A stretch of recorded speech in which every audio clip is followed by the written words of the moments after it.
Magandang araw po sa lahat. Ako si Ed Caranza, kung tawagin sa ating iklesia si Tatay Ed.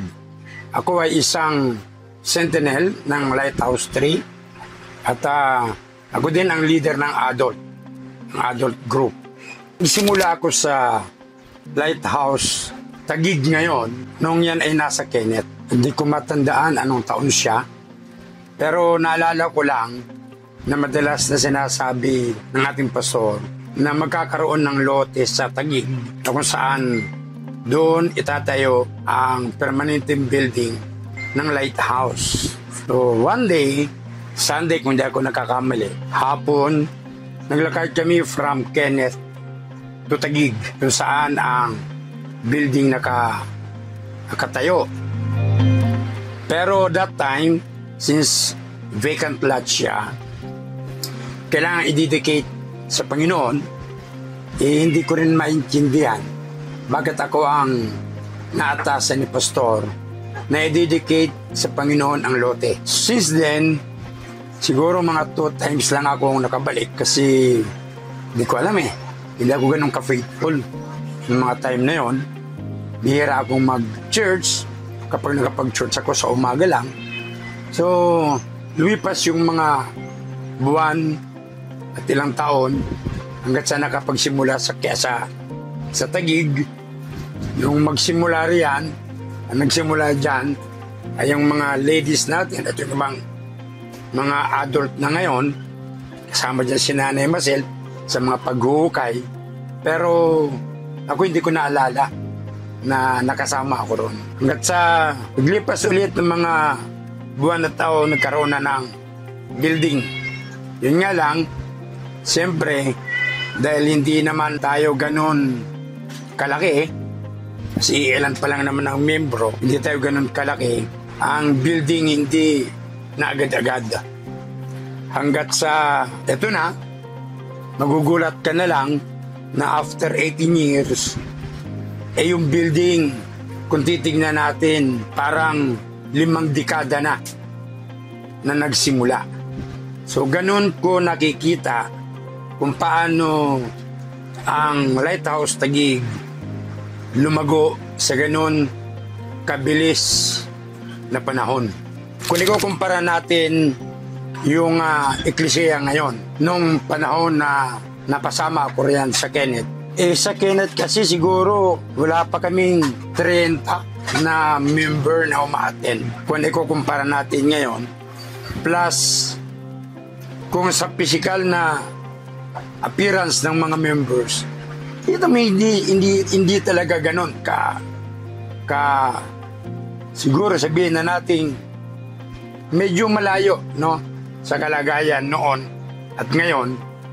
At kung makikita natin ngayon yung lagay ng ating building and yung mga members, tunay na yung paglago sa structure, sa mga tao, as to numbers, and as to discipline, lumago siya ng halos megit sa 200%.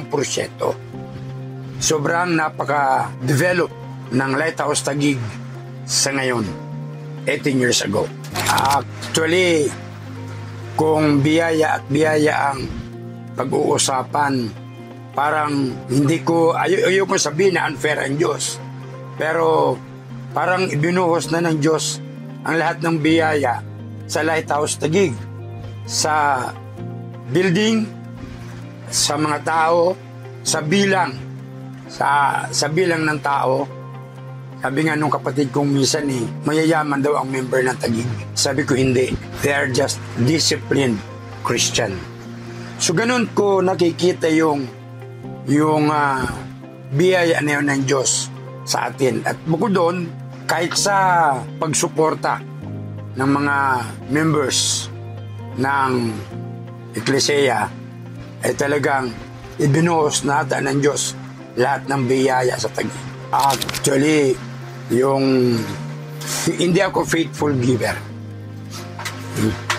Pero natutunan ko sa Taguig kung paano totoong magbigay para sa gawain Simply because nakikita ko sa ating pastor, una kung gaano kasigasig sa gawain ng Panginoon. Makikita mo yung proceeds nung ating mga offering. In fact, bago tayo itong huling sacrificial natin, I was in the hospital. So naisip ko, kung hindi ako magbibigay na sacrificial, siguradong matatapos din ang kisame kahit hindi ako magbigay. Ang malungkot, mauubos ang pera mo. Nakikita mo yung kisame na gawa, wala ka naging contribution. So, walang dahilan sa ating mga mananampalataya, higit sa lahat ng Taguig, na hindi magkaloob. Yan mo nakikita natin kung paano lumalago hindi lamang ang mga kapatiran, kundi maging ang ating building. Sabi nga ni Pastor, sino na bang nagbigay ang pinaghirap ng Diyos? At sinong hindi nagbigay ang hindi pinaghirap ng Diyos? So, yun ay tanong na nais kong ibalik sa lahat. Sino na nga ba ang nagbigay na pinaghirapan ng Diyos? Naalala ba natin na minsan kang nagbigay at pag-uwi mo wala kang makain? At hindi ka nagbigay pero pag-uwi mo sa bahay wala kang makain. Yun ang buong katotohanan. So para sa akin, mas blessed pa rin yung nagbibigay. Dahil tama nga yung sinasabi sa Bible na for where your treasure is, there your heart be also.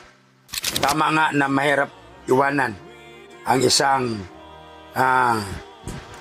grupo, ang isang eklesia na kung saan ang iyong talino, ang iyong yaman, ang iyong lakas ay ibinigay mo para sa eklesia.